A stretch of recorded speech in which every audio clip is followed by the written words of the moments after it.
Imagine a man whose handshake feels like an old friend's embrace, whose smile could convince you the sun will rise tomorrow without fail.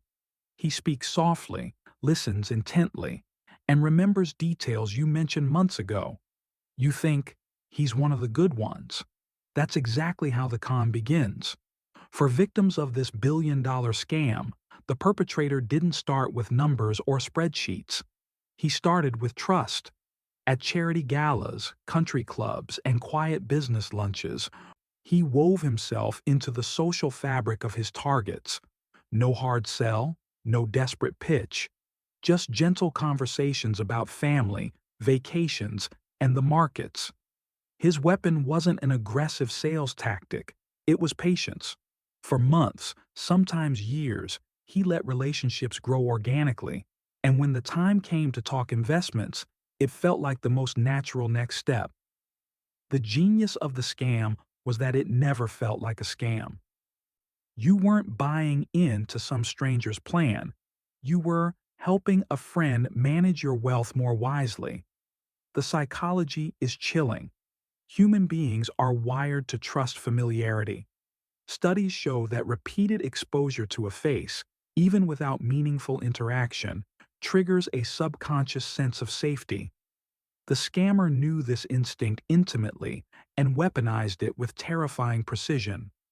And so, with every dinner party, golf game, and charity auction, he built an empire on nothing more than charm and the slow drip of false security, because sometimes the most dangerous person in the room is the one who never seems dangerous at all. The sales pitch was never about making you rich overnight, it was about keeping you safe forever.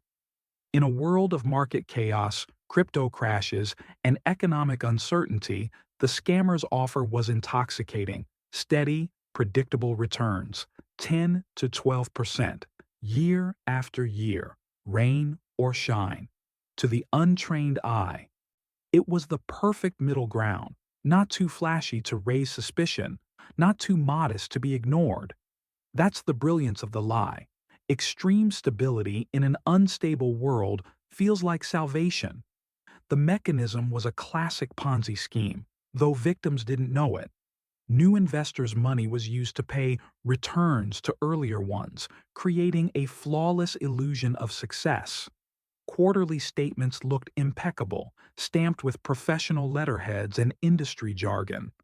It all felt official, verifiable, safe. You might think you'd spot such a scheme, but that's where psychology betrays you. When every statement you receive shows gains, when your neighbor, your boss, and your cousin all say they're making money, it becomes almost impossible to believe you're looking at fiction. Fear of missing out quietly turns into fear of questioning the dream. And that's exactly what he counted on. Because in finance, as in life, the easiest lie to believe is the one that makes you feel secure.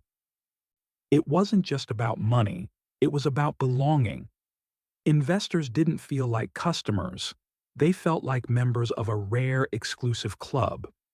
Invitations to private dinners, behind-the-scenes tours of prestigious events, even the occasional confidential tip whispered over a glass of wine.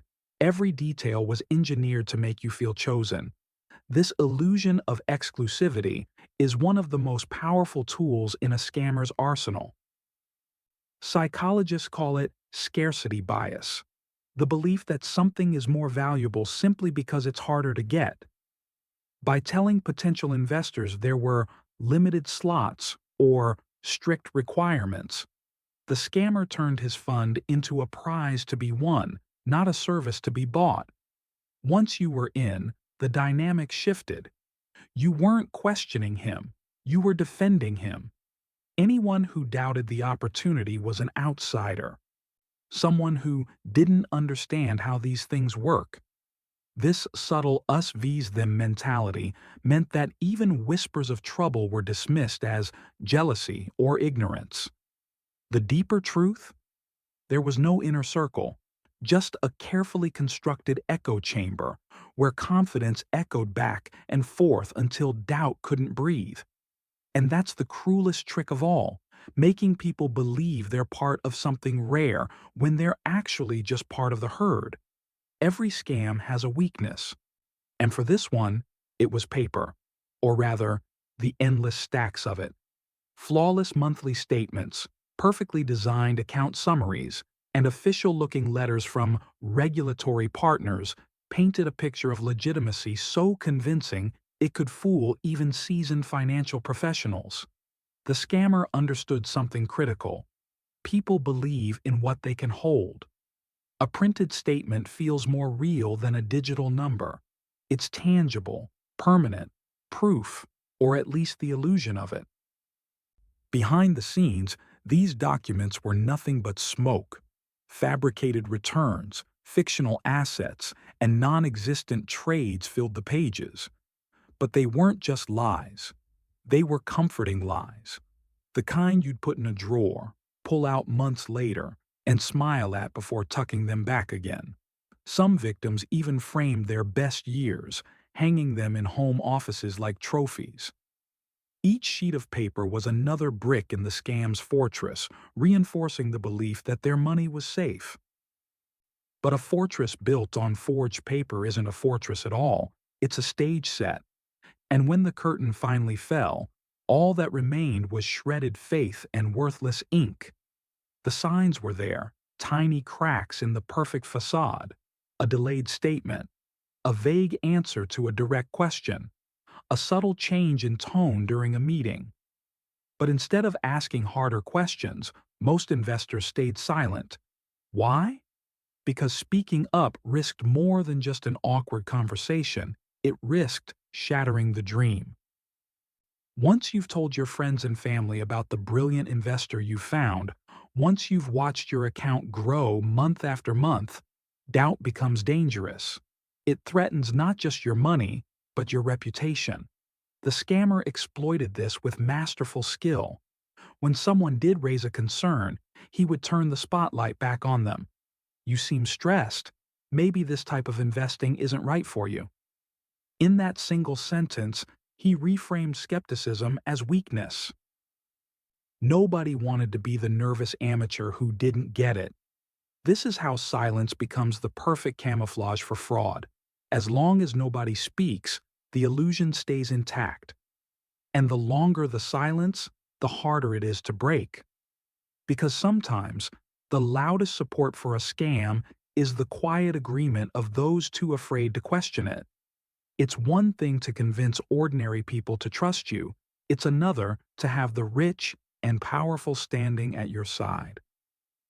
The scammer understood the power of borrowed credibility.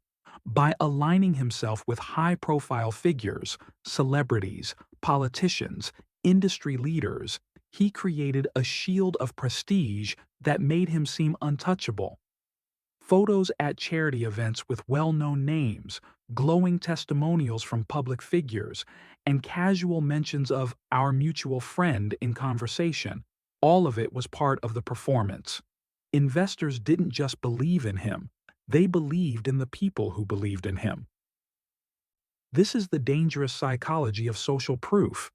If someone you admire trusts a person, you're more likely to trust them too, often without doing your own due diligence. The scammer didn't need to convince every new target personally. The celebrities did it for him, without even realizing it. And when the truth came out, many of these public figures were as blindsided as anyone else. Their names, once symbols of legitimacy, became collateral damage in the collapse. Because when a scam wears the mask of fame, it doesn't just steal money, it steals credibility from everyone it touches. For most people, a financial crisis is a warning to be cautious. For a seasoned con artist, it's a once-in-a-lifetime opportunity. This scam didn't just survive economic downturns, it thrived in them. When markets trembled and headlines screamed collapse, the scammer positioned himself as the calm in the storm. While others panicked, he spoke of strategies that protect wealth during turbulence. He offered safety when fear was at its peak, a promise more seductive than high returns. Investors, desperate for stability, moved their money from volatile markets into his secure fund. The psychology here is brutal. Fear narrows focus. In moments of crisis, people cling to anything that feels like certainty, often ignoring the very skepticism that could save them. The scammer fed on this desperation, presenting himself not as a risk-taker, but as a protector. And the more the outside world burned, the more convincing his illusion became. He wasn't just selling an investment, he was selling peace of mind. But when the foundation is a lie, even the safest harbor eventually floods. Like all Ponzi schemes, this one depended on a constant flow of new money. But instead of chasing strangers, the scammer perfected the art of turning victims into recruiters. It started subtly. If you know anyone looking for a safe place to invest, let me know. I can only take a few more clients. Suddenly, existing investors became ambassadors, eager to share the opportunity with friends, colleagues, even family. This tactic wasn't just about growth, it was about reinforcement. The more people you knew who had invested, the more pressure you felt to believe in the system. If it failed, you wouldn't just lose your money, you'd have to face the people you'd brought in. That social risk was often more frightening than financial loss. Soon, the network spread like wildfire, fueled by trust and personal recommendations. Each new investor wasn't just a source of funds. They were another thread in a web that kept everyone tied to the scam. And when the collapse came, that web turned into a trap, binding victims together, not in shared prosperity, but in shared ruin. From the outside, everything about him screamed legitimacy. The tailored suits, the polished office in a prestigious financial district, the licenses framed neatly on the wall, the plaques from industry associations, the press clippings praising his market insight. It wasn't just a costume, it was an ecosystem of credibility. Every detail, from the receptionist greeting clients by name to the leather-bound portfolios handed out in meetings, reinforced the illusion that this was a fortress of trust. Even the smallest cues, the subtle scent of expensive cologne, the weight of the pen you signed with, were part of the performance.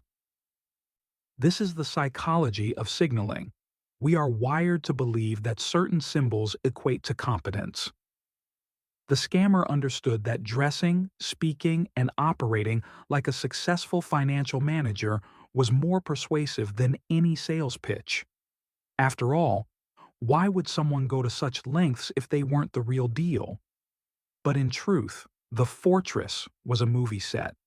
The suits, the office, the credentials, they weren't proof of integrity, only props in the longest-running performance of his life. Because in the theater of fraud, the stage is built to make you forget to check the exits.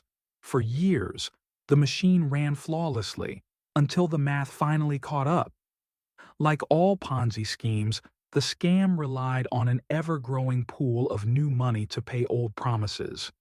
But when the inflow slowed, the facade began to crack. It started with quiet whispers among investors, delayed payouts, unreturned calls, the sudden disappearance of the man who was always available before. Then came the media leaks, the regulatory inquiries, the frantic withdrawals. The empire, built on charm and forged paper, began to unravel in days. What followed was chaos. Families losing life savings, retirees forced back into the workforce, friendships shattered by betrayal, courtrooms filled with tearful testimonies, and the once smiling architect of the scheme now sat silent in a suit that no longer fit, facing decades behind bars. The aftermath revealed the true cost, not just billions in stolen wealth, but an erosion of trust so deep it would echo for generations. Because the most devastating loss wasn't money. It was the realization that even the friendliest smile can hide a predator's teeth. That's all for today.